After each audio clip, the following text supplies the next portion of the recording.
네, 오늘 하나님의 말씀은 사도행전 15장 13절에서 17절 말씀입니다. 사도행전 15장 13절에서 17절 말씀입니다.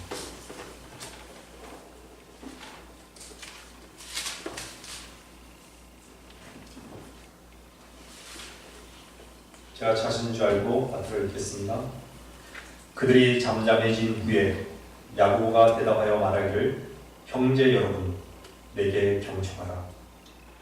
하나님께서 그의 이름을 위하여 이방인들 가운데서 한 백성을 취하시려고 처음에 어떻게 그들을 찾으셨는가를 시몬이 설명하였으니 이것은 선지자들의 말과 일치된 것이라. 기록된 바 이 일 후에 내가 다시 돌아와서 쓰러진 다윗의 장막을 다시 세울 것이며 또 거기에 파괴된 것들을 다시 세워 일으키리라. 그리하여 남은 자들로 주를 찾게 할 것이며 또 내 이름으로 불리는 모든 이방인들도 그러하리라. 이 모든 일을 행하시는 주가 말하노라. 오늘 하나님의 말씀의 제목은 상실의 기쁨, 상실의 기쁨입니다. 오늘 읽은 본문 16절 말씀은 이 일 후에라는 시제로 시작합니다. 이 일 후에라는 시제. 14절의 말씀이 근거인데요. 하나님께서 그의 이름을 위하여 이방인들 가운데서 한 백성을 취하시려고, 이방인들 가운데서 한 백성을 취하시는 이 일 후에라는 말씀과 연결되는 것입니다. 이 말씀은 히브리서 8장에 있는 말씀과도 동일한 시제를 가리키고 있습니다. 히브리서 8장 10절 말씀을 보겠습니다.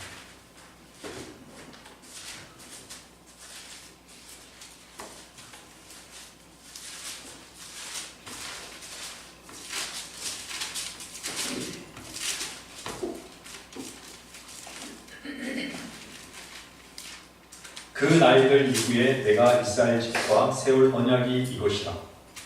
주가 말하노라. 내가 내 율법들을 그들의 생각에 두고 그들의 마음에 그것들을 기록하리라. 나는 그들에게 하나님이 되고 그들은 내게 백성이 되리라.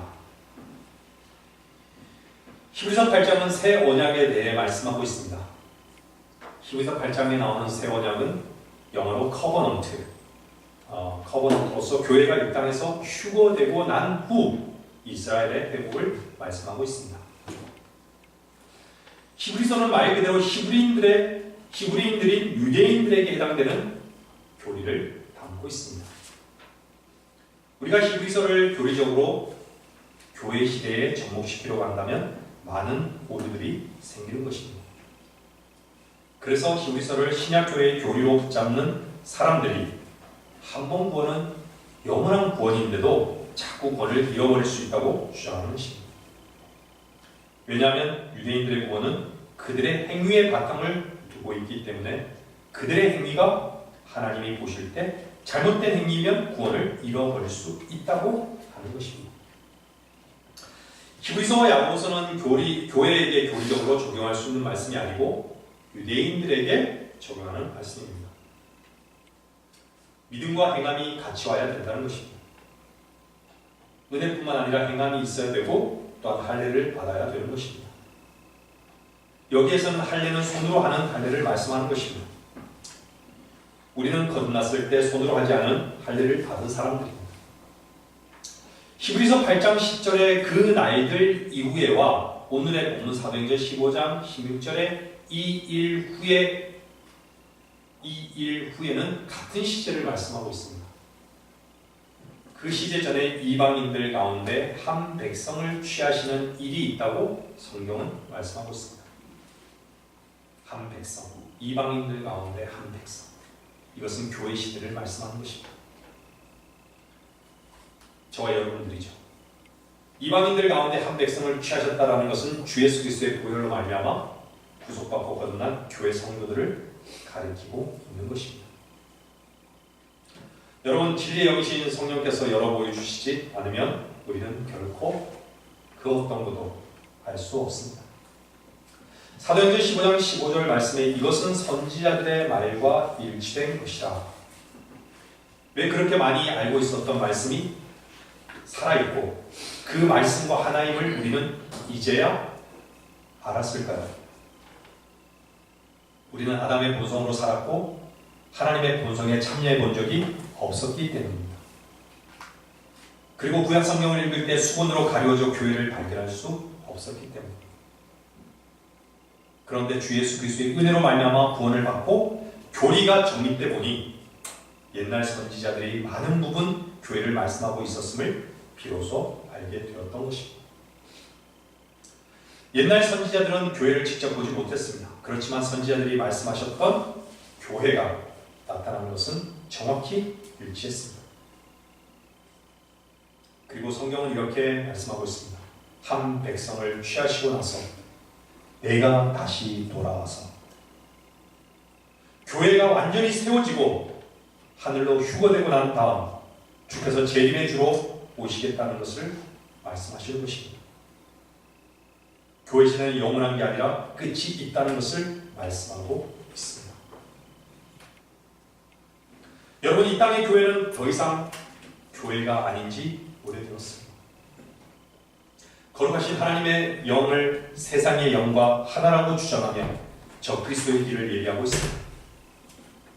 교회 시대가 끝이 나면 이 땅은 전무후무한 대환란이 일어날 것이며 그 후에는 주님의 재림과 더불어 다시 이스라엘이 회복될 것입니다. 성령께서는 오순절 이후에 성도들의 몸의 거처를 삼으셨습니다. 우리가 이곳에 있으면서 주님을 경배할 수 있는 근거는 예배당에 나왔기 때문에 주님을 경배하는 것이 아닙니다. 주께서 우리의 몸을 거처로 삼으셨기 때문입니다. 우리의 몸을 주님께 드려야 하는 이유는 우리의 몸은 더 이상 우리의 것이 아니라 주님의 것이기 때문입니다. 이 썩을 몸이 썩지 않을 몸을 입을 수 있는 것은 그분의 생명이 우리 안에 심겨졌기 때문입니다. 여러분, 주님께서 거하시는 이 몸을 나 자신을 위해 쓰지 마십시오. 주님 앞에 헌신되어지는 것에 대해 우리는 자랑할 수 없습니다. 헌신은 빛 안에서 얻은 만큼 하나님께 자신을 드리는 것입니다. 그것은 마땅한 것입니다. 주인이 쓰시겠다고 하시면 우리는 기꺼이 드려져야 하는 것입니다. 데살로니가 후서 2장 8절 말씀을 보시겠습니다.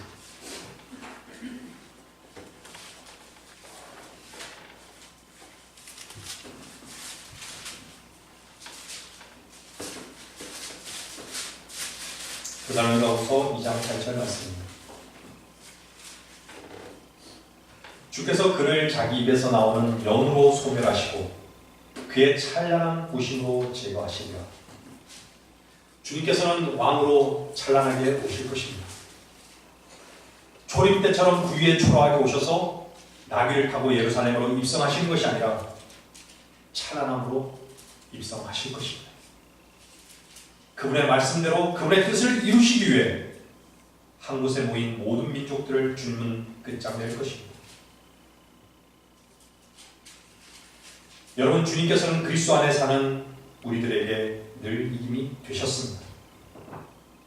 주님께서는 우리를 실패하고 또 실패케 하셔서 결국 이김이 되심을 알게 하셨습니다.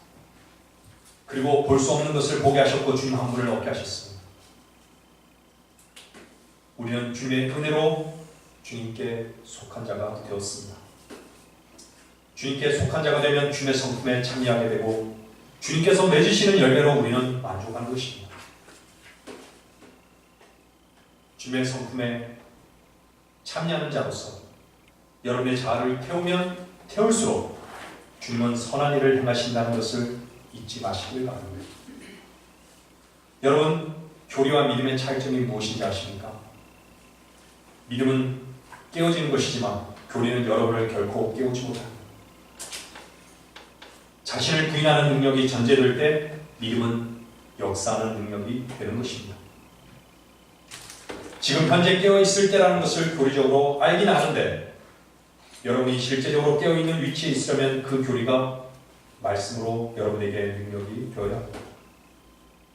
그랬을 때 여러분은 어둠에 속지 않고 참된 빛을 사랑하게 되고 몸의 구속을 통한 영원한 만족을 소망하게 되는 것입니다. 교리적으로 주님께서 갑자기 부르실 것을 알아도 실상 자신의 삶이 세상만을 사랑하고 자신만을 추구하고 있다면 그 사람은 주님 앞에 자고 있는 것입니다. 주의 말씀이 그 사람에게 믿음으로 역사하지 못하고 있는 것입니다. 교리로는 주께서 우리를 부르실 날이 가까이 왔다고 하면서 노아의 날들의 삶을 살아가고 있다면 부끄러운 것입니다. 주님이 목적이 아니라 시집가고 장가가고 먹고 마시고 그것들이 삶의 목적이라면 그리스도인으로서 부끄러운 것입니다. 우리가 알고 배우는 것과 우리의 믿음의 실행은 함께 가야 하는 것입니다. 주의 말씀을 믿지 않는 자들과 믿는 자들의 차이점이 무엇인지 아십니까? 주의 말씀을 믿는 자들은 그 말씀으로 쉴 수 있는 것입니다. 그리고 그 말씀이 주는 위로와 평안으로 더욱더 그리스도를 사랑하게 되는 것입니다. 데살로니가전서 4장 16절에서 17절 말씀 드리겠습니다.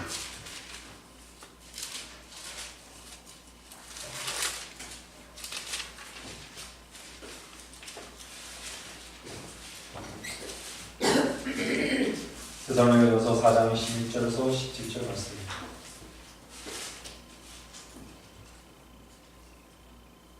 주께서 호령과 천사장의 음성과 하나님의 나팔 소리와 함께 하늘로부터 친히 내려오시리니 그러면 그리스도 안에서 죽은 자들이 먼저 일어나고 그리고 나서 살아남은 남아있는 우리도 공중에서 주와 만나기 위하여 그들과 함께 구름 속으로 끌려 올라가리니 그리하여 우리가 영원히 주와 함께 있으리라. 이 말씀은 구원받지 않은 사람에게는 조롱거리며 두려움이겠지만 구원받은 사람에게는 소망이며 기다림입니다. 이 엄청난 사건이 바로 우리 앞에 있습니다. 영원히 지옥의 불 속에 들어갈 수밖에 없었던 죄인이 우리가 주님께서 다 이루심을 믿고 세상 죄를 제거하는 하나님의 어린 양을 보고 살아났습니다. 살아남아 있는 우리도 공중에서 주와 만나기 위하여 그들과 함께 구름 속으로 끌려 올라가리니 우리가 이 말씀을 믿을 수밖에 없는 이유는 이미 우리는 죽었다가 산 자들이기 때문입니다. 하나님의 말씀의 능력이 죄와 사망 가운데 묶여있던 우리를 영원한 구원의 보장으로 옮겨놓으셨습니다. 그리고 주님의 영광 가운데 동참할 수 있게 하셨던 바로 이 말씀이 우리도 모든 것을 누릴 수 있게 하신 것입니다. 아직도 자신이 구원받지 못한 사람이라면 속히 구원을 받으십시오. 이는 하나님께서 우리가 진노를 받도록 정해놓으신 것이 아니라 우리 주 예수 그리스도를 통하여 구원을 받게 하셨기 때문이라고 데살로니가전서 5장 9절에서 말씀하고 있습니다. 진노. 여기서 진노는 결단코 피할 수 없는 바로 그 진노를 말씀하고 있는 것입니다. 지옥은 결코 꺼지지 않는 불 속입니다. 이 말씀을 들으시는 분들은 지옥을 우습게 농담으로 여기지 마십시오. 주 예수 그리스도의 피로 구원받고 거듭난 사람들이 아니라면 결코 그 지옥을 피할 길이 없습니다. 죄의 문제를 해결하지 않고 예배당에 출석하여 주 앞에 의로운 자로 인정받으려 하지 마십시오. 구원은 결코 교리를 붙잡고 있다고 해서 받는 것이 아닙니다. 머리도 동의한다고 해서 받는 것도 아닙니다. 복음은 하나님의 능력입니다. 하나님의 능력은 성경을 머리로 아는 것과는 다른 것입니다. 말씀의 능력은 우리가 육신적으로 세상적으로 기쁠 때 기뻐하는 것이 아닙니다. 모든 것이 끝난 것 같고 망한 것 같아 절망스럽고 기쁨으로 받아들일 것이 하나도 없을 때 주님을 향한 소망 때문에 핏된 삶을 사는 것이 바로 능력입니다. 자신에게 속한 모든 것이 상실되고 또 상실되더라도 주님 한 분만을 얻기를 소원하는 성도들이 되십시오. 자신을 지킬 수 있는 것은 더 이상 우리의 자랑이 되어서는 안 됩니다. 그리스도는 분명히 그리스도의 심판석에 서게 될 것입니다. 로마서 14장 10절 말씀입니다. 로마서 14장 10절 말씀.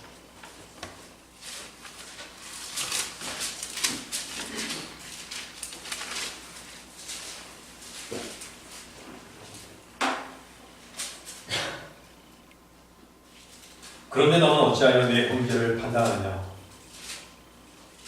어찌하여 내 형제를 업신 여기느냐? 우리가 모두 그리스도의 심판석 앞에 서리라. 형제를 업신 여기는 자, 판단하는 자는 자기 눈에 있는 들보는 보지 못하는 자입니다. 주님께서는 여러분의 눈에 들보 때문에 죽으셨습니다. 죽으신 주님을 한번 보십시오. 누구도 업신 여길 수 없습니다. 업신 여긴다는 것은 그 형제보다 자기를 더 사랑하고 더 높이는 것입니다.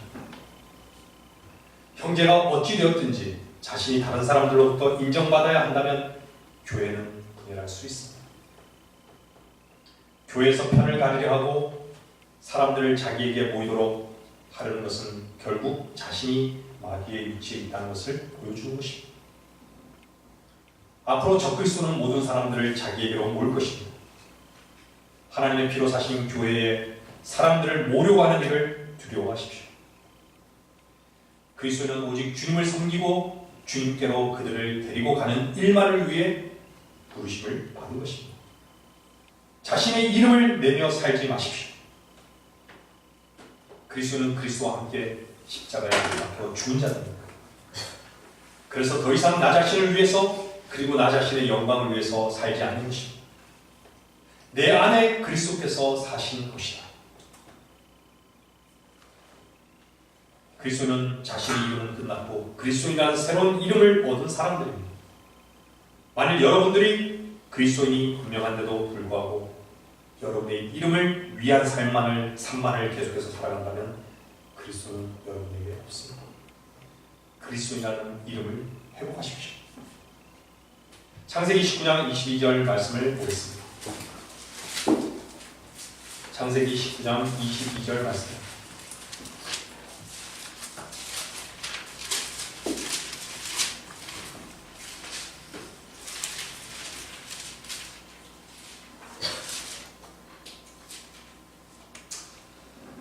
서둘러서 그곳으로 도피하라. 내가 그곳에 도착하기 전에는 내가 아무 일도 할 수 없노라 하시더라. 그러므로 그 성읍의 이름을 소알이라 불렀더라. 계속해서 24절 말씀입니다. 그때 주께서 하늘에서 주께로부터 소돔과 고모라 위에 유황과 불을 비처럼 내리시고 26절 말씀 보겠습니다. 그러나 롯의 아내는 그의 뒤에서 뒤를 돌아보았더니 소금 기둥이 되었더라. 29절 한 절 더 보겠습니다. 하나님께서 평지의 성읍들을 멸하실 때에 하나님께서 아브라함을 기억하시고 롯이 거하는 성읍들을 무너뜨리실 때 무너뜨리는 와중에서 롯을 내보내셨더라. 롯은 불 가운데서 구원을 받았지만 아무것도 가져간 게 없었습니다.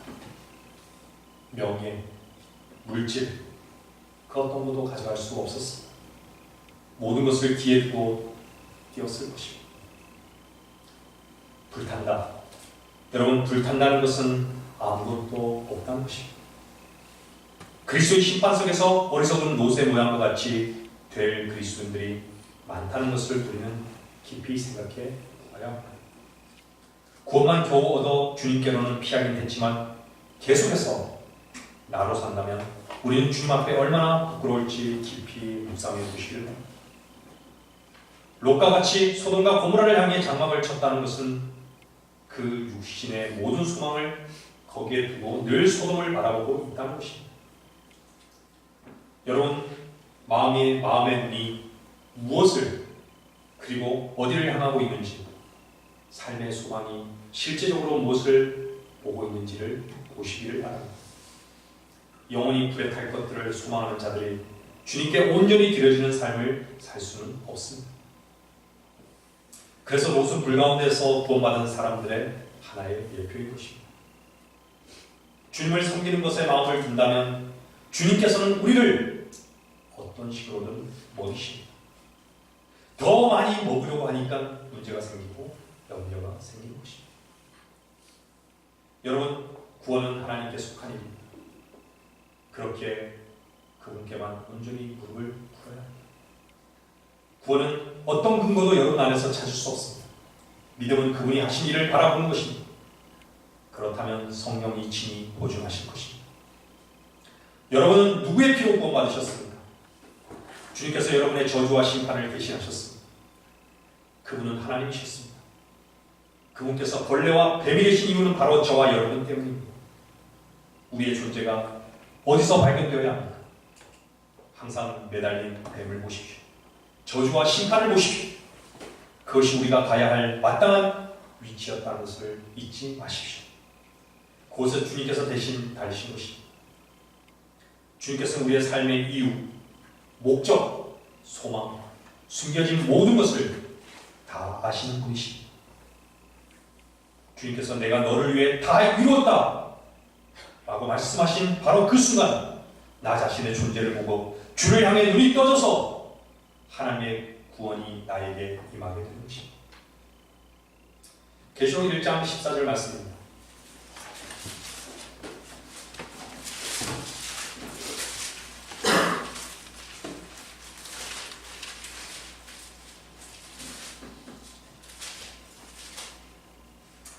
그의 머리와 머리털은 눈처럼 길어서 양모처럼 하얗고 그의 눈은 불꽃 같다. 주님은 우리의 모든 걸 다 보고 계십니다. 은밀한 모든 것, 여러분의 숨겨진 동기까지 다 아시는 분이십니다. 여러분들은 주의하십시오. 일하는 것으로 주님을 섬기려고 하지 마십시오. 오히려 그 일 속에 숨겨져 있는 여러분의 동기를 보십시오. 주님은 그 이유를 다 아십니다. 주의 말씀의 빛 외에는 알 수가 없습니다. 사람들은 자기 마음을 모릅니다.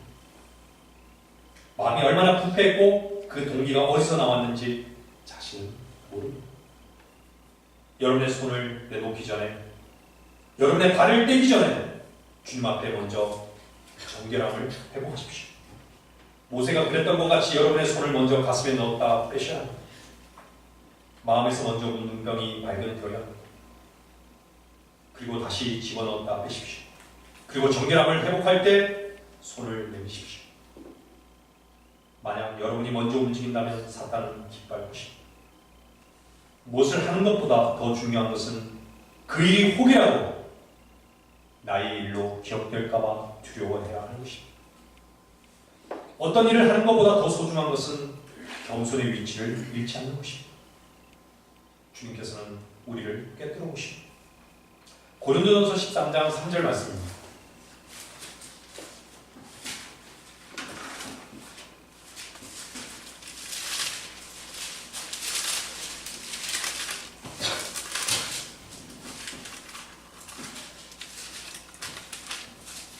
고린도전서 13장 3절 말씀입니다.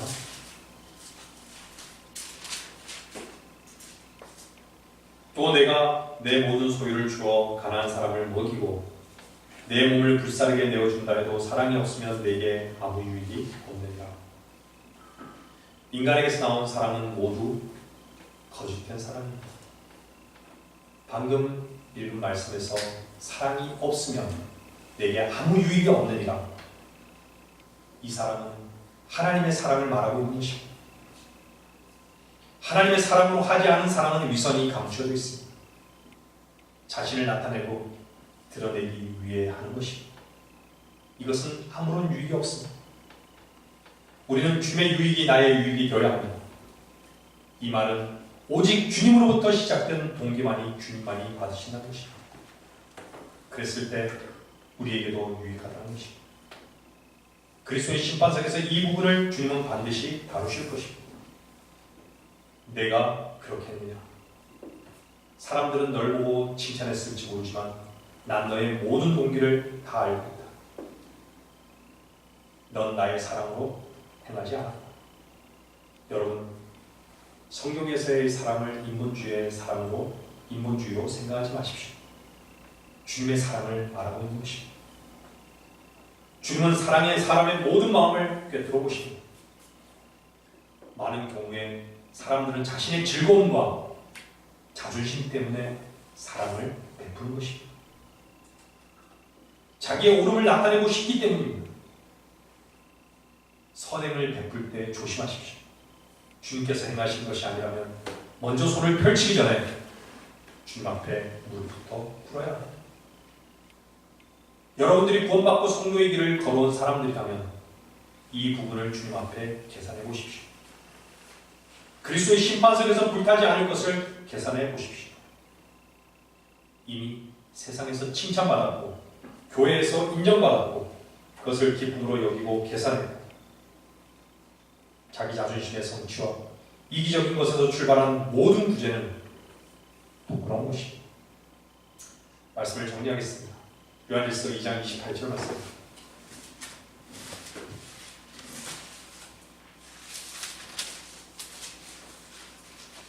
요한일서 2장 28절 말씀입니다.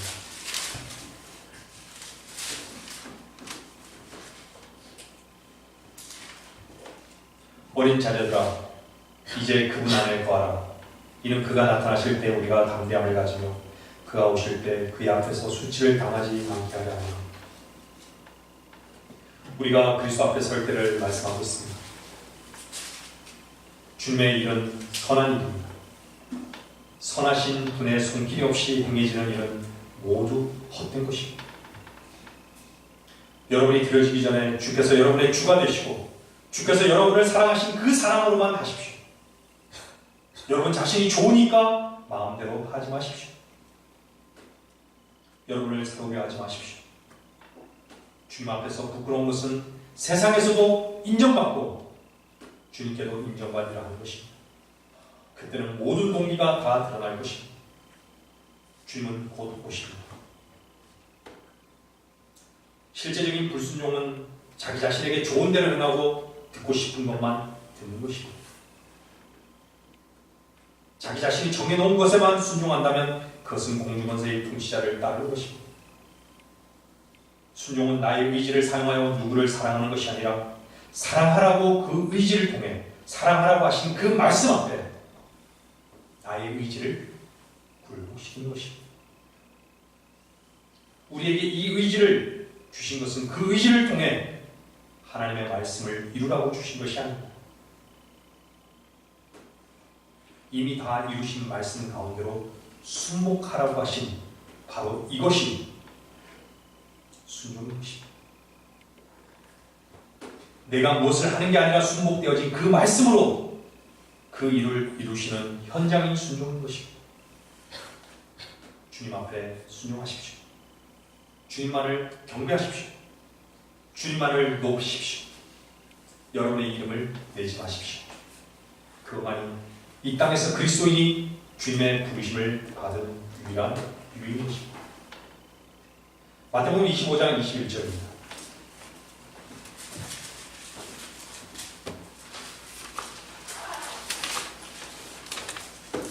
마태복음 25장 21절 말씀입니다.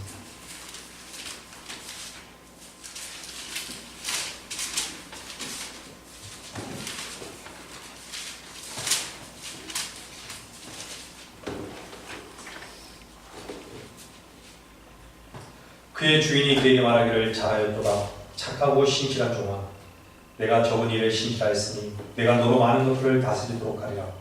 내 주인의 기쁨에 동참하라고 하더라. 주님께 속한 자는 우리의 것이 없습니다. 다 주님의 것입니다. 그래서 여러분을 주님께 드리는 것은 사실 마땅히 주님께 주인의 것을 드리는 것입니다. 주님께 드려지는 일은 마땅한 일입니다. 주님의 그 선한 일에 신실하십시오. 사실 우리는 드릴 것이 없는 사람들입니다. 주님의 것을 주님께 드렸을 뿐입니다. 주님의 것을 내 것이라고 하는 이기적인 마음이 문제인 것입니다. 주님은 말씀하십니다. 내가 참 잘했다. 기쁨에 함께하자.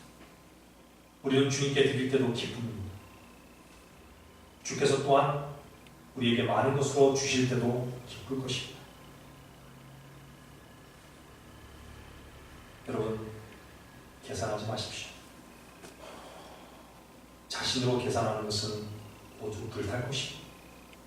사람들에게 칭찬과 인정을 받기 위해 모순한다면 그 사람은 어리석은 사람입니다. 로마서 3장 4절은 하나님은 참되시지만 사람은 모두 거짓말쟁이라고 말씀하셨습니다. 사람들이 왜 잘했다고 여러분을 칭찬하는지 아십니까? 여러분의 그 일을 통해 그 사람이 뭔가 얻을 것이 있었기 때문입니다. 사람은 다 거짓말쟁이. 하나님만 참되시고 사람들이 여러분에게 칭찬으로 아첨할 때 그 아첨을 경계하십시오. 그 아첨은 여러분을 멸망으로 이끌고 갈 것입니다.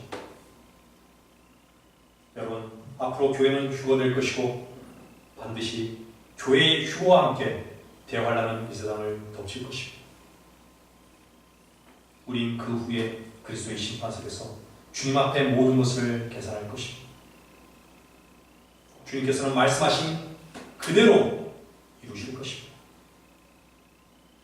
주님은 역사의 주관자이시고 시작이며 마침이십니다. 그리고 말씀되신 그분을 우리가 믿었기 때문에 그분은 우리 안에 주가 되셨습니다. 그 일이 우리 앞에 있습니다. 주께서 오늘 우리에게 이 말씀을 주신 이유는 말씀에 경청하고 깨어 있으라고 주신 것입니다. 그리스도의 심판석은 우리 앞에 있습니다. 주인의 기쁨에 동참할 수 있는 지혜로운 성도들이 되셔야 하는 것입니다.